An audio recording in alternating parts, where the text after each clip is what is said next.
All right, so we swapped out the BougRV charge controller, 12, 24, 36, or 48 volt self-sensing, because it could not charge our battery back up after running the EG4 12,000 BTU hybrid direct solar mini split. So we tried 12, 24 volts. You can't connect enough solar for the charge controller to bring in enough amps to be able to charge that battery. So now we took that off the wall. We actually installed this 24 volt, 2400 watt MPP solar inverter. It's a pure sine wave output. And I believe with this, we'll be able to run that mini split off the 1200 watts of solar we have during the day, and then at nighttime have these batteries fully charged up from using it the night before. They'll be fully charged up before it gets dark again, and we'll be able to repeat the cycle of running the mini split in the garage to keep it at 78 degrees or less 24 hours a day. So right now, we actually are trying something. We have 4 mono use panels in series, and then those are 290 to 300 watt. And then we have 4 250 watt poly panels in series, and we paralleled those together to bring that in for 2,000 watts coming into this. The EG4 12,000 watt mini split doesn't get over 900 watts when I'm running it on air conditioning. So 2,000 watts of use panels is more than enough to be able to try this and see if we can run this and keep these batteries charged all day long so that when nighttime hits, they're fully charged. So we're going to go ahead and test that. And right now it's doing a good job of keeping the batteries charged. But the one thing I'm noticing is this battery's at 98% and this one's at 100%. So I've tried adjusting the settings on this, and I'm having a problem with getting both batteries to 100%. So 98% is not bad, but we'd really like to have them both at 100%. You're supposed to be able to connect these in series and parallel up to 16 batteries, and they're supposed to all charge up to 100%. So we got to check and see. Now the MPP, I used these 5 years ago for like 2 years. They're not the best. They're probably the weakest of all the inverters I used. I used the Grow Watt, the EG4s. I actually used 3 different MPP inverters. They had a lot of hiccups in them that I didn't really like. The EG4s over here, I've been running these 3 kilowatt off-grid in parallel, 6 of them in parallel, with no hiccups at all. They're completely running fine. I love this system. I don't really need to change it to something else.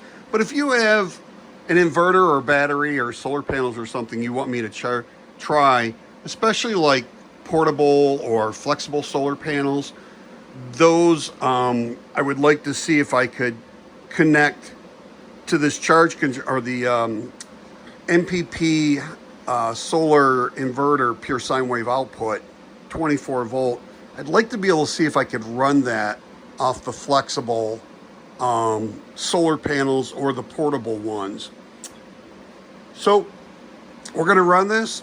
I believe this is going to work for us. If I really wanted to do this right, instead of this one, I would go with one of these, because I can go up to 3,000 watts on this pure sine wave. They're about the same price, but that one you can parallel. I can't remember how many it is. It's 6 or something, but they're still only give you 120 volt output. As where if I parallel 2 of these together, I get split phase 120, 240. So I really like the fact that I can do that, and for the same price, I feel this one's highly superior to that MPP. I could be wrong.